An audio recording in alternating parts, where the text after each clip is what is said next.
¿Qué tal, amigos de Por Amor a Ti? Muy buenas tardes o muy buenas noches, en el horario que nos estén viendo. Una alegría volvernos a encontrar por este medio con todos ustedes. Como saben, el programa trata de fe, medicina y cultura. Y vamos a tratar de complacerte como lo hacemos siempre.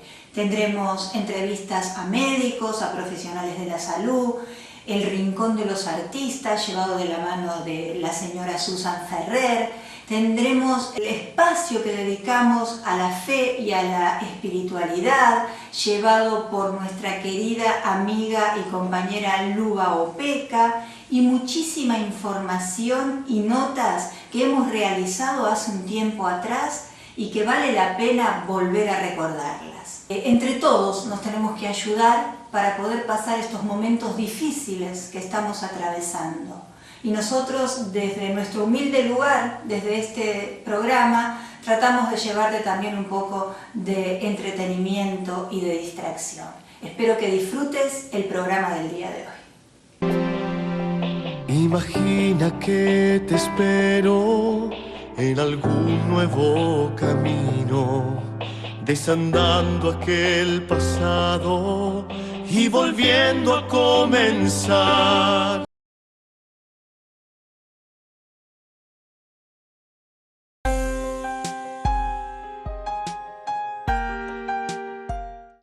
Y bueno, aquí estamos, como siempre, en el micro de medicina para este querido programa Por Amor a Ti. Y estamos ya desde la casa, lo hemos presentado en otras oportunidades, el doctor Jorge Martínez, infectólogo. ¿Cómo está, doctor? Muy buenas tardes. ¿Qué tal? Buenas tardes. A vos y a toda tu audiencia. ¿Cómo andan? Un placer que esté aquí con nosotros. Gracias por su tiempo. Para siempre disipar dudas y aclarar muchísimas cosas. Hoy vamos a hacer un programa un poco especial, quizás porque también estoy, no sé si llamarlo así, un poco enojada, pero a veces los medios de comunicación, a veces la gente mal informada, pasa una información a la gente errónea y que confunden a todos. Entonces quise hacer este programa por eso. Como saben, hace unos días hubo muchas marchas, muchos paros, manifestaciones, los antivacunas, los anticuarentena. Obviamente que todos respetamos los pensamientos de los demás, siempre y cuando no dañen al otro, ¿no? Es así. Claro, sí, exactamente. Por eso quería que usted, como médico, y que habla obviamente con su sabiduría de médico, explicase muchísimas cosas que hay gente que hace a otras personas que quizás con esta pandemia estamos todos más vulnerables, se sientan mal por dichos y cosas que se dicen. Por ejemplo, una de las cosas que a mí me molestó mucho en estos días son los antivacunas, ¿no? Que se respeta como piensan, pero siempre y cuando no dañe a la comunidad, ¿no? Y eso es un tema que me molesta y quisiera que hable sobre eso, doctor. Sí, en realidad digamos que es la población de la denominados antivacunas, es una población en la cual es una minoría, pero que sí muy activa. O sea, uno habitualmente no ve activistas pro vacunas. La gente que vacuna a sus hijos, los adultos que se vacunan, no hacen campañas ni son tan activos y en lo que respecta a manifestaciones, redes sociales, etc. Esta gente que quiere imponer una postura basada en falacias, esto es lo más grave, porque en realidad los argumentos que tienen no son ciertos. Entonces, uno simplemente en esos casos lo que tiene que hacer es refutarlo con los hechos. Esto lo que es incontrastable es los hechos. Después está la opinión de cada uno, lo que uno puede pensar, pero uno tiene que pensarlo en función de cuáles son los hechos que avalan nuestro pensamiento, porque si no, van más allá, no van más allá de eso, y por otra parte pueden ser peligrosos porque esto puede ser que sembrar la duda en mucha gente, y entonces la gente termina prefiriendo la enfermedad a la prevención de la enfermedad. Esto que parece muy raro o muy loco, es lo que en muchos casos las personas dicen, bueno, es natural que alguien se enferme. Creo que quien dice eso, porque obviamente no conoce las consecuencias de las enfermedades las cuales son prevenibles por vacunas. Pero fundamentalmente los hechos es que uno tenemos que ver qué es lo que ha pasado con las vacunas a lo largo del tiempo en la humanidad, porque si no, como dijimos, simplemente uno decir las vacunas son buenas. Existieron un montón de enfermedades las cuales han sido directamente erradicadas. Y si vamos al caso, por ejemplo, los casos de difteria, antes de la utilización masiva de las vacunas, se encontraban miles de casos alrededor del mundo, y luego de la instauración de la vacuna por datos de Estados Unidos, desaparece y la eficacia de la vacuna fue de un 100%. Si nos vamos a otras enfermedades, caso de la hepatitis B, más del 90%, hemófilos influenza B. El hemófilos influenza B, por ejemplo, era la principal bacteria que provocaba meningitis en la niñez. Sí. Con la instauración de la vacuna en la década del 80, se erradicó, y en la Argentina hoy no existen la meningitis por hemófilos influenza B. ¿Qué pasa? Hepatitis A, más del 80% de eficacia en desaparición de los casos, o sea, acá hay un porcentaje enorme. ¿Qué se vio esto? Hospital Garrahan, la principal causa de trasplante hepático en la población pediátrica era la hepatitis A fulminante. Hoy desapareció como causal de trasplante hepático en los chicos. Y así, por ejemplo, sarampión, rubiola, paperas, hepatitis B, en fin, polio. En la década del 90 se erradica la polio. Todas aquellas personas, a mí no me tocó, que han visto en la década del 50, he visto la epidemia de polio, en la cual mucha gente quedó durante muchísimos años dañado de por vida. Sí. Esto se vino con la aplicación de la vacunación Sabin y luego la vacuna Salk. O sea, pero una cosa que a mí me gusta siempre graficarlo, cuando hablamos con los alumnos de la facultad, se los grafico porque hace años cuando era joven y hacíamos guardias en varios lados en la época de residentes, haciendo guardia en una ambulancia de emergencia, llaman por un intento de suicidio. Cuando voy, un adolescente, 15, 16 años. La causa del suicidio era, me explica, no alcanzó, la adolescente no falleció, pero realmente estuvo mal. La madre me cuenta que era por hipoacusia. La chica tenía sordera de nacimiento. El motivo de la sordera, me lo explicó la madre, era por rubiola congénita. La madre no había sido vacunada. Durante la gestación, durante el embarazo, contrajo rubiola.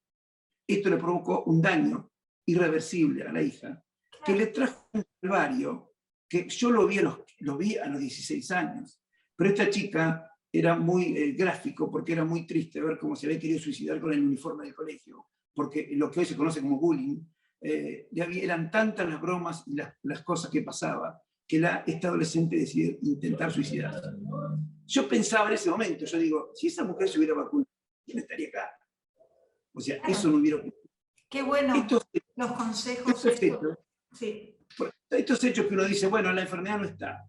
Perfecto, la enfermedad puede que en ese momento no le causó algo grave a la mujer que no se vacunó. Tuvo una consecuencia en su hija que le trajo una vida muy desgraciada y que llevó a un intento de suicidio a los 16 años. Estas son las cosas que nadie mide. Quien dice, vacuna no pasa nada, las enfermedades son banales. Entonces, creo que por estos hechos, como decíamos antes, y estas cifras que comentaba antes, son lo que grafica qué es lo que pasa con las vacunas, que son ni más ni menos que grandes aliados en la salud de la población mundial. Sí, también, no sé, usted me corregirá, ha pasado hace muchos años atrás que un grupo de madres no quiso vacunar a sus hijos por el sarampión y se habían contagiado una escuela, un montón de chicos y fallecieron un montón de niños por eso. Bueno, el brote del año pasado, el sarampión del año pasado, fue provocado por una madre que con una filosofía antivacuna no había vacunado a sus hijos.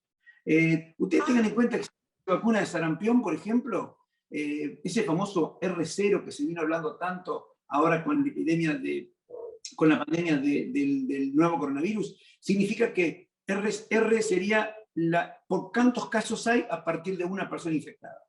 Por ejemplo, se estima que por COVID, si una persona se infecta, puede contagiar 2, 3 variables. Sarampión, una vacuna infectada y se mete en una población, se estima que va a infectar a 16 personas al menos. O sea, un montón. Es enorme, es la enfermedad viral más transmisible, por lo cual, con mucha gravedad en adultos, recuerdo la epidemia del 98, tuvimos médicos del hospital, recuerdo, de mi hospital internado en terapia intensiva, por Por neumonía. sarampión. Neumonía por sarampión. Wow. Esto, digamos, que no lo ve y no lo conoce estas cosas, bueno, ponemos lo mismo, empiezan a decir, bueno, son enfermedades banales, la naturaleza las puso. La verdad que le vuelvo a decir, la expectativa de vida cambia en la población mundial. Igualmente, ¿cómo pararon? ¿No piensan cómo se pararon las grandes pestes? La peste blanca, todas esas pestes con vacunación. Exactamente, digamos, eso fue con la aplicación de las vacunas. Claramente es la única manera de poder contrarrestar a flagelos como el de actual, por ejemplo. Va a ser la única manera. ¿Qué vamos a esperar? ¿Que se contagie la mitad de la población, 2.000, 3.000 millones de personas, para decir, bueno, va a haber efecto rebaño?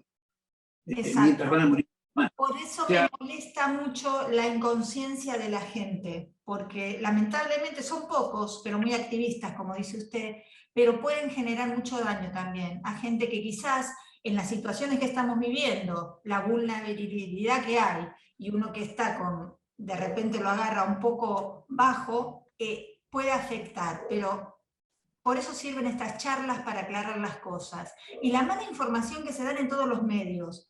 Yo no quiero hacer mención, este programa no es de esos, es un programa de cultura, fe y medicina, pero me molesta mucho tanta información que no es acertada también, tanta información con las vacunas, cantidad de cosas. Si usted supiera las barbaridades que se está diciendo que puede provocar cada vacuna, no sabe uno si reírse, si piensa que la gente, ¿qué le pasa que no piensa más?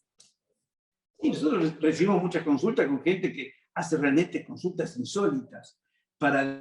Volvemos a lo mismo, le tengo que decir, pero usted sepa que está previniéndole una enfermedad que es muy grave. O sea, hoy el COVID no es una enfermedad banal, digamos, yendo a la situación actual. Digamos, no es una enfermedad banal. Estas otras enfermedades de las que hablamos antes tampoco son enfermedades banales.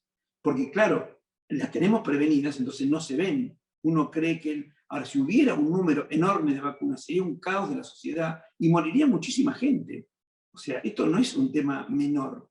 Todas esas enfermedades que han sido prevenidas por vacunas claramente han cambiado el rumbo de la comunidad internacional. O sea, no es cuestión de decir no porque sí, porque por otra parte, lo grave es que se apoyan en hechos falaces. Hay datos, por ejemplo, siguen insistiendo en muchos casos con el autismo relacionado a la vacunación de la vacuna triple viral, etc. Eso se demostró que fue un trabajo, que su diseño no estaba bien y las conclusiones fueron equivocadas, que de hecho la revista donde se publicó hace ya muchos años termina desmintiéndolo. El Instituto de Medicina, que es un instituto en Estados Unidos, que sería como acá la Academia Nacional de Medicina, una institución muy prestigiosa, también realizó una investigación muy profunda y demostró que no provoca autismo la vacuna de sarampión. Hoy por hoy se sigue insistiendo sobre esa falacia. Por eso es que, a ver, cuando alguien tiene intentar, no es convencer, sino hablar con un necio, es muy difícil, porque algo basado en la necedad. Tienen ese concepto incorporado y ya no va a haber datos que lo cambie. No hay nada que lo compensa. Pero es lamentable que no dañen, porque la gente que antivacuna no se vacuna, pero está dañando a la comunidad también, porque está dañando al otro al no vacunarse, porque sigue esparciendo el virus. Pero exactamente, por eso digo, esa gente, el brote del año pasado de sarampión, con el daño que provocó esa mujer, no entiendo si no tendrá en su conciencia qué es lo que le pasará, porque el daño que le provocó a mucha gente solo por una filosofía equivocada que provocó un daño a los demás. O sea, volvamos a lo mismo, cada uno es dueño y puede hacer lo que quiera, estamos en un país libre, todo lo que... No tienen derecho de dañar a otros. Y ahí es donde se termina esa filosofía, digamos. A eso voy. Y aparte después se mezclan otras cosas también, doctor. Se mezclan la política y mezclan todo. Que primero, vamos a ser realistas, primero nadie se quería vacunar, que era veneno. Después todos se quieren vacunar, porque entonces, basta. Pensemos. Abramos un poco la mente y pensemos.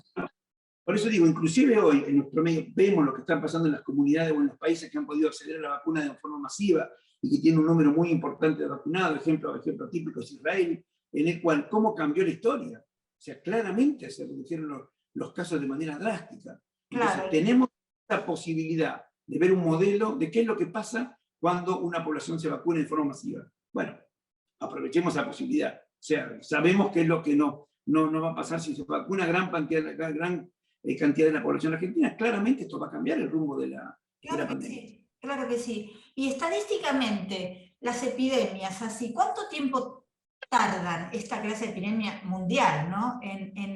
Lo que pasa es que no tenemos, a ver, si la ponemos con la pandemia de la mal llamada gripe española, fue 1918, por ahí, también estamos hablando de una época en la cual no había vacunas, muchas de las gente que murió por infecciones bacterianas. Tengamos en cuenta que no en la medicina tampoco. No, claro, no había antibióticos en esa época, era la era pre-antibióticos. O sea, era un escenario muy distinto.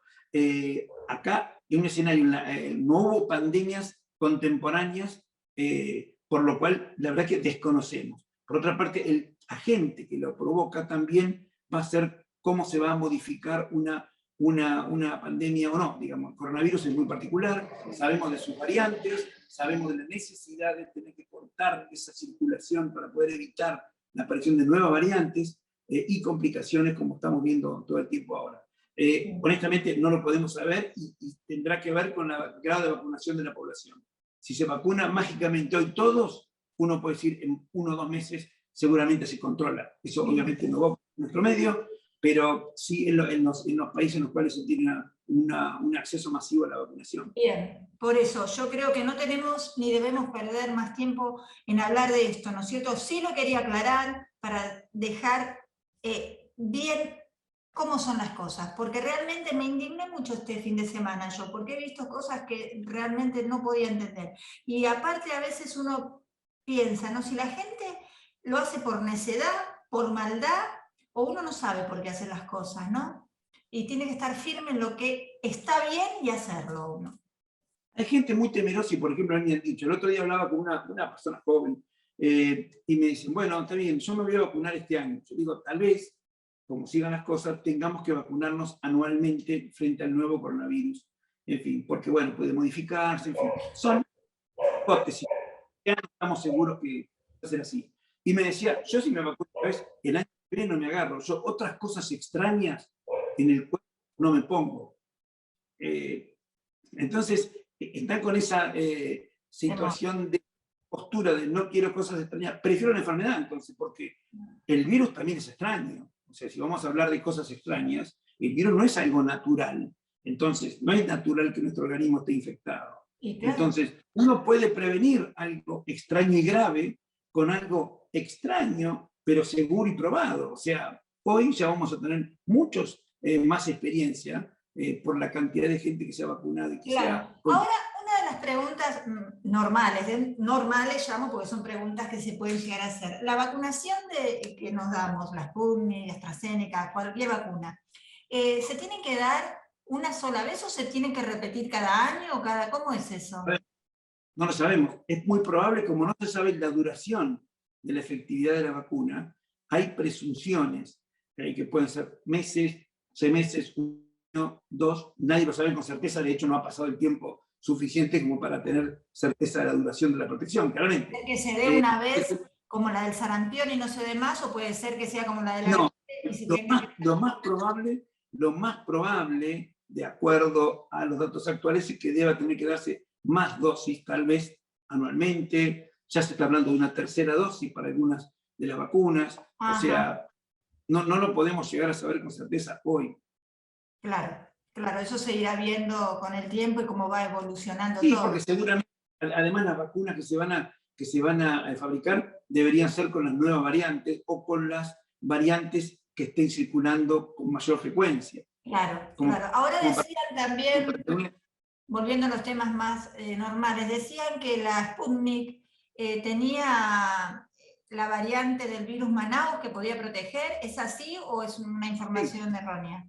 Hay datos que tendría una protección, no de la cantidad, de magnitud que lo hacía con la cepa salvaje, la original de Wuhan, pero también son lo mismo AstraZeneca, lo mismo Pfizer, que han demostrado ser efectivas en varias de ellas. Algunos no se estudiaron todas las variantes, pero, por ejemplo, datos de cepa sudafricana, se un 50-60%, o sea, que es muy bueno. Si mucha gente está vacunada con una vacuna una protección del 50% más. O sea, Sí, eso otra es... de la información que tengo, la AstraZeneca, que habían dicho en su momento que daba coágulos y esto, dicen que la iban a mejorar, que encontraron por qué razones quedaban los coágulos. ¿Eso es verdad o es...? Sí, se van, digamos que las vacunas, digamos, sobre la marcha se van evaluando, porque obviamente en los estudios, ensayos clínicos, se ensaya sobre 2.000, 3.000, 4.000 personas. Cuando uno lo aplica en 5 o 10 millones de personas, obviamente que pueden aparecer efectos adversos que no se van a evidenciar en un número bajo de 3.000, 4.000 personas. Por lo cual ahí es donde se empiezan nuevas investigaciones y donde podría llegar a modificarse y mejorar, digamos, un producto. Pero esto tiene que ser también sobre la marcha, porque no hay posibilidad de poder saber cómo que una vacuna, qué va a hacer siempre, porque es un efecto adverso 0,01%, no va a aparecer en 1.000 personas, en 2.000, pero quizás en 10 millones van a aparecer unos cuantos. Claro, y esto es perfecto. lo que Perfecto, bueno. Bueno, doctor, queríamos aclarar este tema. Nosotros hoy vamos a hablar de otro tema y vamos a hablar de su especialidad, ¿no es cierto?, que es la infectología y de las otras patologías también, que se necesitan ser atendidas. Exactamente, Quizás sí. hoy no Esto nos lo vamos estamos... a poder explayar mucho en este tema porque quise hacer hincapié en esto porque era algo que me estaba molestando y recibía mail y quería dar una respuesta, y qué mejor que lo haga usted, que es el que sabe del tema. Sí, sí, creo que es importante poder resaltar esto porque uno ve periódicamente cómo alguien hace una arenga, digamos, a la población sobre cuidado, cuidado, no basado en nada, pero claro, hay que tener en cuenta que personas que sean un poco aprensivas le dicen, cuidado, vos sabes bien lo que te vas a dar, sabés que... Entonces hay que ya se plantea la duda, y eso puede hacer que la persona ya diga, no, más vale, yo no, esperan su familia, sus hijos, y después terminan con una infección o con una cuestión más grave por el hecho de Y que no esperar, parar. Sí, sí, esperar esa seguridad que tal vez nunca llegue, porque ¿qué debo esperar yo? O sea, hoy estamos asistiendo a que familias enteras están infectando. claro. Pasa en familias que fallece uno, fallece el otro, alguien queda muy dañado, y meses, entonces... o Por sea que eso, hay que realmente... ser consciente en lo que se dice y lo que se hace en estos momentos. Por eso creo que debíamos hacer este programa y difundirlo para aclarar un poco las cosas. Y que la gente, perdón, eso corre por cuenta mía, no sea tan necia, ¿no? Que abra un poco la mente y piense, que lea un poco, que vea la historia y que vea cómo en realidad son las cosas. No, por eso puede informarse, digamos, todos los profesionales de la salud que tenemos esta información, perfectamente podemos darle cifras, datos de qué es lo que pasa, porque uno lo ve, o sea, no es que es un comentario. Creo que por ahí la gente que no está, obviamente, en una institución de salud, donde no puede ver las consecuencias de una enfermedad prevenible por vacuna, puede ahí entender fehacientemente cuál es la problemática. Porque si Claro, no queda...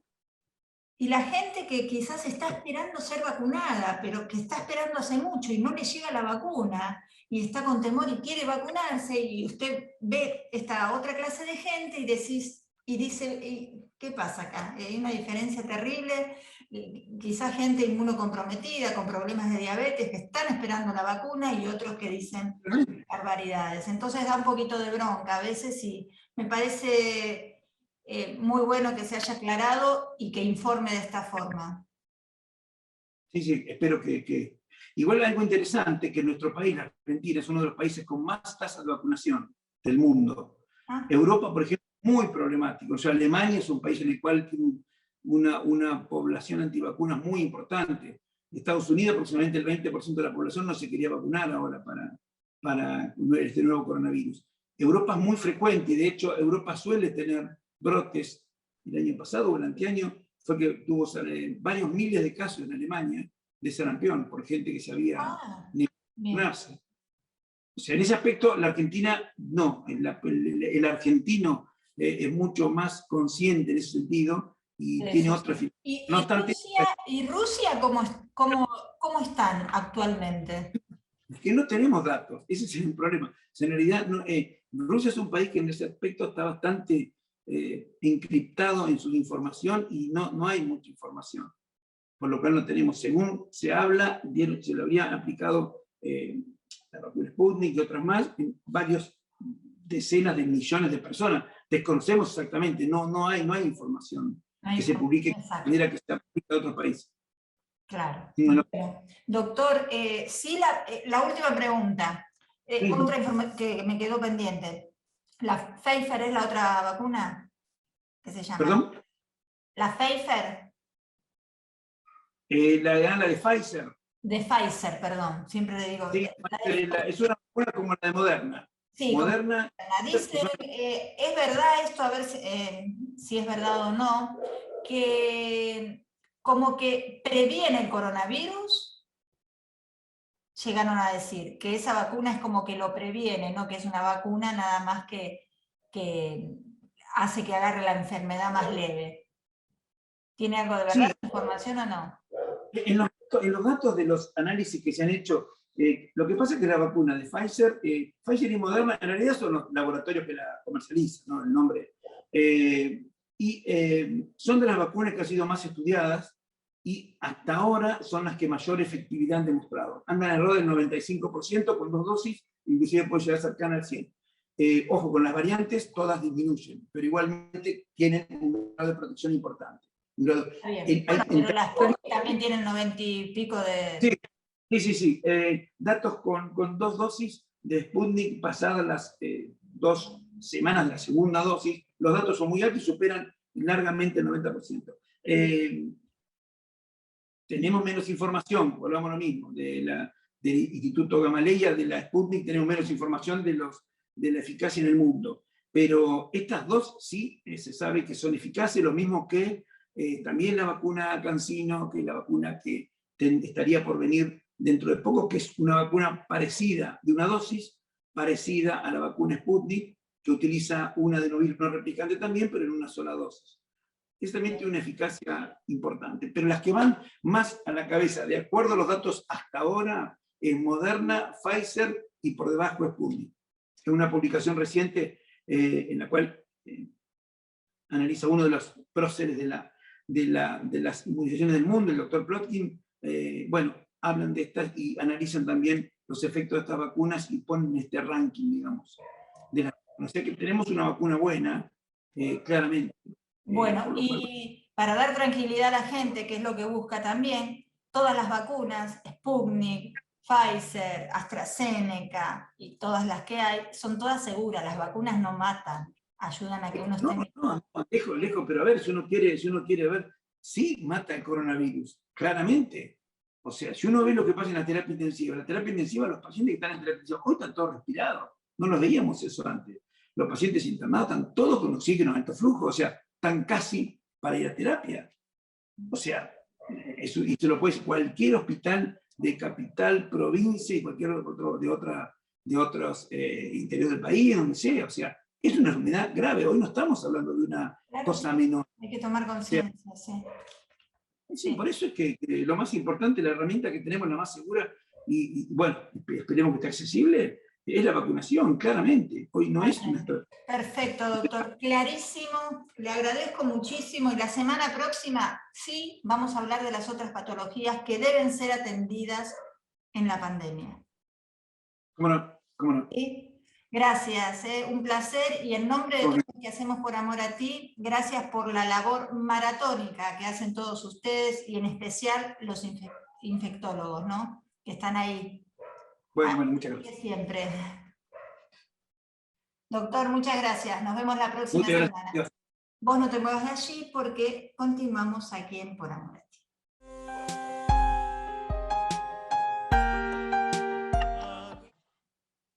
Hola, buenas tardes, buenas noches a todos.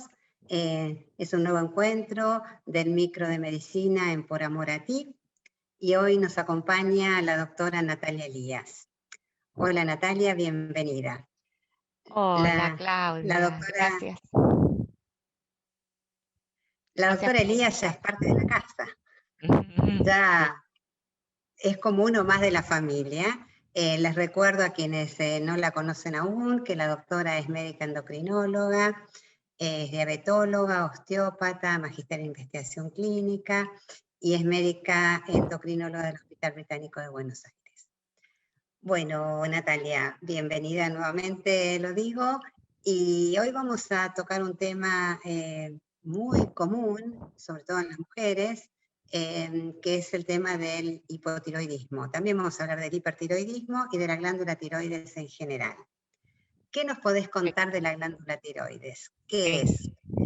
Bueno, ante todo, gracias por la invitación y bueno, es importante saber que todos tenemos la glándula tiroides, porque algunos pacientes te dicen, tengo tiroides. Sí, tenés la glándula tiroides, está en el cuello, que está debajo de la nuez de Adán en los hombres, que tiene forma de mariposa y digamos, en general funciona bien. Cuando funciona de menos, se habla que tiene hipotiroidismo. Cuando funciona de más, se habla que tiene hipertiroidismo. Bien. Entonces, ¿cuáles son los motivos más frecuentes de consulta?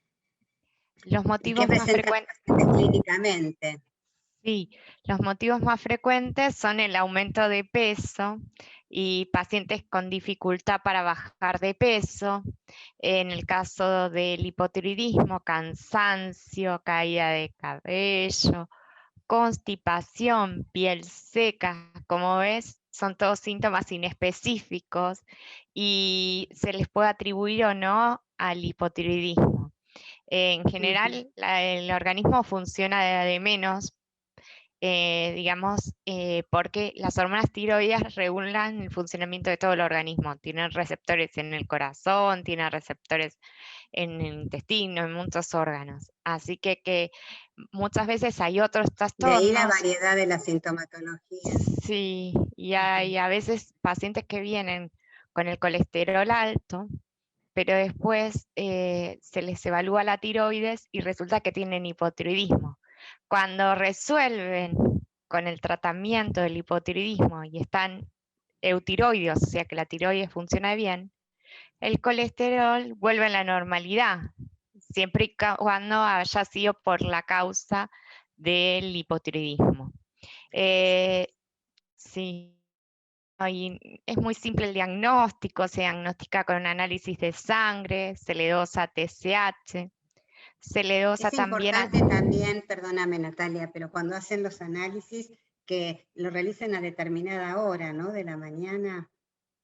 Sí, yo descubrí que los pacientes que no duermen a la noche, por ejemplo las enfermeras, los residentes de otros, por ejemplo los policías o gente que tiene su ritmo circadiano alterado porque trabaja de noche, se le altera el pico de secreción de TSH, que es a las 11 de la noche. Entonces, cuando se dosan la TSH sin haber dormido, algunos tienen una variación, por ejemplo, de 1 punto, 2 puntos en el valor de corte, que después cuando uno se lo repite en condiciones adecuadas, se da cuenta que no tienen ningún hipotiroidismo subclínico. Con lo cual, qué importante esto de dormir bien para hacer cualquier análisis. Claro. Y se les dice que que los análisis se los hagan antes de las 11 de la mañana. Ahora, viste que en el sistema nuevo del hospital no piden un ayuno de 12 horas o ni de 8 horas. O sea, un paciente puede ir y, digamos, ir a hacerse solo con 2 horas de ayuno el estudio. Sí, esto es válido para la mayoría de las determinaciones, salvo para colesterol, triglicéridos, que ahí sí se respeta el ayuno clásico de 12 horas, ¿cierto? Exactamente, sí. ¿Por qué no nos comentás un poquito, Natalia, cómo es un poco esta función? Si bien ya nos adelantamos de hablar algo de hipotiroidismo, pero cómo es que la glándula secreta estas hormonas, cómo es el eje, cómo se regula esto, como para entender el funcionamiento. Sí, Claudia. Bueno, tenemos la hipófisis, que es la glándula que libera TSH. Es muy importante la TSH porque se libera y actúa sobre la tiroides estimulando la síntesis de T3 y T4, que son las hormonas activas.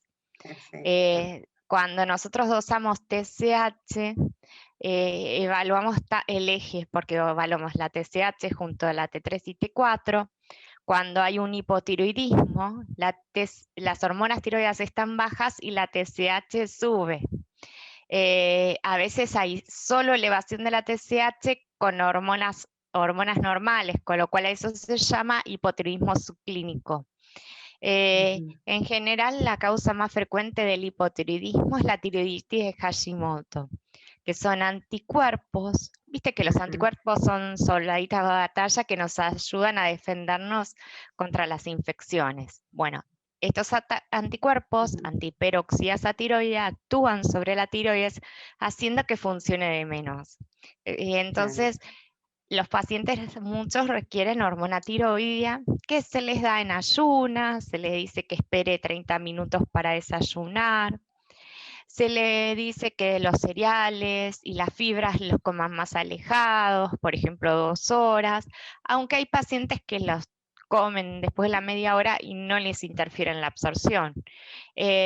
Así que bueno, muchas veces hay que ver cómo responde el paciente con la medicación y hay que ver de ajustarlos a sus hábitos diarios para que les sea más fácil la calidad de vida. Lo vemos en general en la mayoría de las indicaciones así de tratamientos crónicos, que lo ideal a veces es que el paciente busque el mejor momento para tomarlo, para que se acuerde de tomarlo y que haya buena adherencia al tratamiento, porque si no es muy fácil olvidarse. Claro, y este en especial tiene que ser en ayunas y esperar media hora para desayunar. Claro, eso es muy re importante, seguro, seguro. Y también es muy importante el tema de la dosificación, porque como la medicación se adecúa a cada paciente, y vienen tantas presentaciones con miligramos diferentes, es importante que los pacientes tomen conciencia de que la dosis es sumamente importante. Porque por ahí no consiguen una determinada medida de miligramos y consiguen otra y dicen, bueno, unos miligramos más, un poquito menos, no va a cambiar. Y sin embargo, eso sí puede traer diferencias clínicas, ¿cierto? Sí, qué buen mensaje que decís, Claudi. Es muy importante la supervisión por nosotros, por los endocrinólogos, porque el paciente muchas veces empieza con una dosis que nosotros la calculamos por kilo de peso, pero muchas veces el metabolismo no es igual durante toda la vida. Y es importante, por ejemplo, que consulten si se embarazan, porque un embarazo requiere que muchas veces se le incremente la dosis de la levotiroxina para que se forme muy bien el bebé. Así que es muy importante el seguimiento y control con especialista y que el paciente se adhiera al tratamiento y que no decida por su cuenta cambiar en la dosificación. Claro. Y esto que vos decís también es importante, no solo por el cambio de la dosificación, sino porque, por ejemplo, este año con todo este tema de la pandemia que estamos viviendo, que hace que la gente no se acerque tanto a los centros asistenciales por cuidados y con lógica, pero sin embargo, una misma dosis en un mismo paciente, con el tiempo puede llegar a variar, ¿cierto? Totalmente. Y ahí la importancia del control, sí. A pesar de que por más que los pacientes muchas veces pueden decir, no, pero yo siempre que voy me deja la misma dosis, así que... No, es muy importante, como vos decís, que se controlen, aunque sea haciendo videollamadas, se le puede pedir una ecografía tiroidea, se le puede pedir un perfil tiroideo y atenderlo por videollamada en caso de que no quiera ir a un centro asistencial. Claro. Vos comentaste que parte de los síntomas eran, bueno, anemia, se descargaban otras causas, aumento de peso y demás. ¿Qué nos puedes decir del funcionamiento en exceso de la glándula, del hipertiroidismo? Bueno, el hipertiroidismo se ve más frecuente en mujeres. La causa más frecuente es la enfermedad de Graves, que estos son otros anticuerpos que, como dijimos, que son soldaditos de batalla que nos ayudan a defendernos contra las infecciones, pero en estos casos los anticuerpos TRAP, estimulan la glándula y hace que se produzca más hormona tiroidea, más T3 y T4. Y estas pacientes suelen tener exoftalmos, o sea, los ojos grandes, digamos como extendidos de órbita, suelen tener bocio, aumento del tamaño de la glándula, muchas tienen edema pretibial, o sea que tienen edema en los tobillos, taquicardia, el hipertiroidismo puede dar mucha taquicardia, palpitaciones, a veces muchos pacientes son derivados por cardiólogos porque, claro, tienen alguna arritmia estos pacientes y la causa es el hipertiroidismo, que una vez tratado se regulariza. Claro. Bien, perfecto. Y el tratamiento del hipertiroidismo tiene varias opciones, ¿cierto? Hay varias opciones. Hablamos de la enfermedad de Graves, que es por anticuerpos. También hay hipertiroidismo por nódulos que producen hormonas de forma autónoma o por muchos nódulos que producen hormonas de forma autónoma. En el caso de la enfermedad de Graves por anticuerpos, se le indica al paciente un abanico de tratamientos que él va a decidir, ¿no? Dependiendo también de la edad, dependiendo de la fertilidad. O sea, generalmente comenzamos con danantisol, que es metimazol, que inhibe la síntesis de hormona tiroidea. Para un adecuado tratamiento se requiere más de un año, porque si al paciente le da una dosis y normaliza el mes y no se le mantiene, hay más chances de recaídas. Claro. O sea, de que le vuelva a pasar el hipertiroidismo. Y a estos pacientes que se le da danantisol se le dice que tenga cuidado cuando tenga dolor de garganta y fiebre, que consulte a su médico o a la guardia, que le hagan un hemograma. Sí, por el riesgo de bajón, de disminución de glóbulos blancos. Sí, exactamente. Sí. Pero también el Graves tiene otras alternativas de tratamiento, ¿cierto? Claro. Tenemos el tratamiento quirúrgico, que es otra opción de tratamiento. Tenemos la opción de yodo radioactivo, que lo que hace es entrar en la glándula, la destruye y hace que no forme más hormonas. Lo que hay que decirle que los pacientes que busquen fertilidad, después de yodo radioactivo tienen que esperar 6 meses. O sea que eso es importante. Y yo a todas... Claro, por eso la decisión del tratamiento está basada en las características de cada paciente. No es un tratamiento generalizado, sino adecuado a la condición de cada uno de los pacientes. Y después, o sea, si tiene nódulo, después vamos a ver el tema en otro capítulo. Nódulos los dejamos para charlar en otro momento. ¿Qué te parece? Sí, podemos hablar de nódulos de tiroides, incluso de cáncer de tiroides, porque en general la gente se asusta mucho cuando escucha la posibilidad de una enfermedad neoplásica de la tiroides, y sin embargo la mayoría de las enfermedades neoplásicas de tiroides no son tan malas. Así que bueno, eso te comprometo para otra charla, Natalia. ¿De acuerdo? Perfecto, excelente. Bueno, te agradezco muchísimo y has sido muy clara como siempre. Y también invito a la audiencia que si tienen alguna duda, si quieren consultar algo, se comunican con el mail de la producción y ellos nos transmiten las dudas. Así que bueno, muchísimas gracias y hasta la próxima, Natalia. Gracias por la invitación y un beso a Adriana Melo también por la organización. Bueno, muchas gracias. Hasta luego.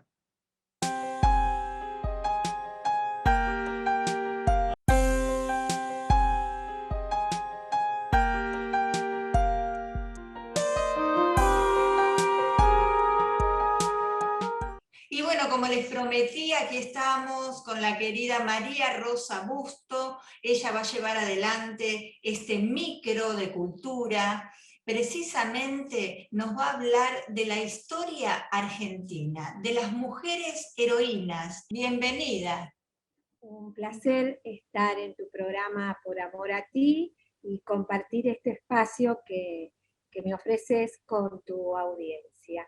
Bueno, yo lo que voy a hacer es hablar de mujeres heroínas de nuestra patria, mujeres que tuvieron un desarrollo importante en la historia de nuestro país, en el año, o desde el año 1800 a 1834. Ahí abarca las invasiones inglesas y parte de nuestra historia de la independencia. Así que vamos a dar comienzo y te voy a hablar de nuestra heroína de hoy, que va a ser María Remedios del Valle. María Remedios del Valle fue una mujer afroargentina, nació en el año 1866 y falleció el 8 de noviembre de 1847 a los 81 años. Fue esposa y madre de 2 hijos. Su vocación de servicio la llevó a participar como enfermera auxiliar en la segunda invasión inglesa en Buenos Aires en el año 1807. Pero su espíritu patriótico la hizo ir más allá, a tal punto de tomar la decisión de ser enfermera y militar. Fue así que junto a su esposo y a sus 2 hijos, uno propio y otro adoptado, se alistaron en el Ejército del Norte, para así ser parte de la segunda expedición auxiliadora al Alto Perú. Participó de 4 batallas al mando del general Juan Manuel Belgrano: Salta, Tucumán, Ayohuma y Vilcapugio. Salta y Tucumán, el Ejército del Norte venció al Ejército realista. Ayohuma y Vilcapugio fueron derrotados. Como consecuencia, hubo muchas bajas de soldados, y dentro de esos soldados figuraba su esposo y sus 2 hijos, que fueron muertos en combate. Y ella fue prisionera, sufrió varias heridas y fue tomada prisionera por los españoles y sometida a 9 días de azote en público. Pero por esta situación que tuvo y con las heridas que ella tenía y lo mal que estaba, pudo escapar. Cuenta la historia que el general Belgrano era reacio a incorporar mujeres en su ejército, pero con María quedó asombrado por sus hazañas y valentía. Es así que le otorga el grado de capitana del ejército, y también recibió la admiración de sus compañeros, quienes la llamaron la madre de la patria. No obstante, a todo lo vivido fue más allá y se incorpora a las fuerzas del ejército de Güemes para seguir combatiendo por nuestra independencia. A los 60 años regresa a Buenos Aires para convertirse en una mendiga, vendiendo pastelitos y tortas fritas y recogiendo las sobras de alimento que le daban en los conventos. Pero su suerte cambiaría cuando fue reconocida en la calle por el general Viamonte, y siendo este diputado, solicita a la Cámara de Representantes una pensión, y fue así que 7 años después, hundida en la máxima pobreza, recibe una pensión de 30 pesos por los servicios prestados a nuestra patria. En el año 1835, Juan Manuel de Rosas, gobernador de la provincia de Buenos Aires, y siguiendo el ejemplo del general Belgrano, le otorga otro premio por su dedicación y la nombra con el grado de sargento mayor del ejército. Ahí va a cumplir tareas en el ejército y aparte va a recibir un sueldo. Y ahí terminan los días de María del Valle con ese grado de sargento del ejército, sargento mayor del ejército. Pero la historia le da otra recompensa.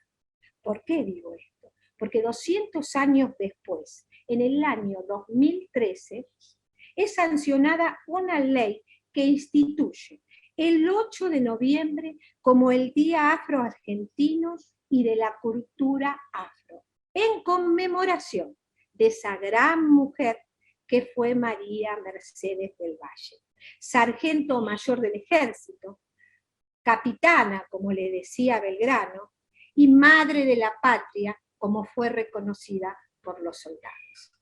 Bueno, esta es la historia de una mujer común que dedicó la vida y la vida de su esposo y sus hijos en pro de nuestra patria.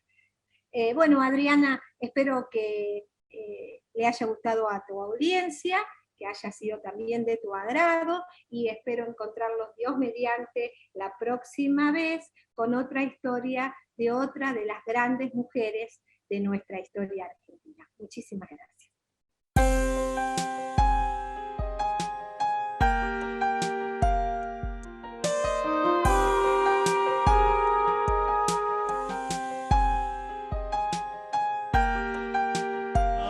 Estamos en el living de Por Amor a Ti y vamos a dar paso ya a la nota que te había prometido. Es una entrevista que hemos realizado hace un tiempito atrás al señor Rubén Matos. Él es cantautor, es un cantante de los años 70 con un montón de temas de su autoría que tuvieron muchísimo éxito, ¿no? Y actualmente son clásicos que nos alegran. Y bueno, le hicimos una hermosa nota a él que nos cuenta un poquito de su trayectoria y de todos sus éxitos. No te la pierdas. Ángel. Y hoy nos visita nada más y nada menos que el señor Rubén Matos. Qué placer. Mira, estaba hablando aparte del Rincón de los Artistas, este lugar que tiene tanta historia. Exacto. ¿No? Durante tantos años. Yo te hacía un comentario antes de la nota que yo tuve el placer de trabajar acá cuando Susana Fontana programaba a los artistas. Estamos hablando hace, no voy a decir la cantidad de años, Los años decir, no hace falta. ¿cuántos años tiene este tipo? Es un dinosaurio. Un lugar, y cada detalle es lindo. Estaba viendo cosas de Nicolás García-Liburo, de todos los artistas. ¿Viste lo que es? Es fantástico. Es increíble. Cada espacio tiene una historia. Vale la pena, tiene detalles, todo hecho, la verdad, con muy buen gusto. ¿Y vos habías trabajado acá? Yo había trabajado hace mucho cuando era más pequeño. Sí. Canté acá varios, estuve contratado como un mes. Mirá Los fines de semana trabajaba Qué en bueno. aquella época en que bailábamos y fuimos éxito con los discos de colores. Y si no me equivoco, también estuvo María Esther Lovero acá, Mirá, sí, que ahora sí, está en Miami. sí. Así vagamente me recuerdo. Qué bueno. Rubén, vos sos un artista de aquellos, de muchos De años, de dicho aquellos años, buenamente, sí, ¿no? claro, de, no, aquellos, por supuesto. de aquellos años que trae siempre alegría y buena onda. Se dice Rubén Matos y buena onda y alegría a las familias. Gracias a Dios me identifican con eso. Yo hace poco fui a un lugar de veraneo y llegué y el conserje me dice, llegó la alegría. ¿Viste? Entonces me dio risa, pero a la vez me fue como un halago, porque la verdad que te vean como ese espejo. Pero es y buenísimo ahora, más ahora. Y me iba a decir, más en los momentos que vivimos, que estamos todos en un momento de desconcierto y de cosas, pero seguro que este país siempre fue generoso, siempre pudo sacar el cuello del agua, Sí. así que yo creo que esta vez. Sí, y por el problema nosotros ya tenemos muchos años, así que problemas son para las otras generaciones que queremos darle las herramientas como para que puedan salir adelante. Es verdad. Pero bueno, vamos a hablar de lo artístico. Vamos a hablar de la buena onda de que la tenés y de tus trabajos. ¿Qué estás haciendo actualmente? Bueno, seguimos con el programa jueves y domingos en Argentinísima Satelital, que estoy con Tormenta hace muchos años. El programa se llama La Música de tu Vida. Antes fue Si Fuera Como Ayer, Sí. Y antes de eso fue 30 y pico, porque es una idea que se desprende eran 4 horas que hacíamos los domingos en Canal 7. Sí. Sí, recuerdo. Y ya lo conducíamos con Manuela Bravo en esa época. Ahora cambié la parte. Pero sí. vos sos muy amigo de Tormenta, de muchos Sí, años. de muchos. Bueno, siempre se identifican juntos. Empezamos ustedes, ¿no es juntos. cierto? Y prácticamente con muchos artistas de la RCA Víctor o de la CBS Columbia, en esa época, que era la época de los discos de colores de vinilo, Sí. imagínate, ya la Langosta va a cumplir 50 años. 50, es increíble. Salta, salta, salta, pequeña langosta, quieren alejar, porque en todos los cumpleaños, en los casamientos, después del segundo vino, porque después del segundo vino ya hacen trencitos y esas cosas. Qué lindo. También hay otra que es muy conocida. Bueno, Que la dejen ir al baile sola, todos sus amigos le piden señora. Yo no te acompaño porque si no... Que deje el teléfono de donde va a estar. No había celular, era el teléfono. El teléfono delante, sí. Está la nena. Qué lindo. Otra más. Buenas noches, queridos conejos, aquí va mi beso. Al verlo llegar a bailar, demos una vuelta y otra vuelta toda entera. Todos los orejas con distinta compañera, todos los conejos que me quieran salgan a bailar. Medio capullo de alelí, si tú supieras mi dolor, correspondieras a mi amor y calmaras mi sufrir, porque tú sabes que sin ti la vida es nada para mí. Tú bien lo sabes, capullito de alelí. Muy bien. Que tengan todos paz, trabajo y salud. Imagina que te espero en algún nuevo camino.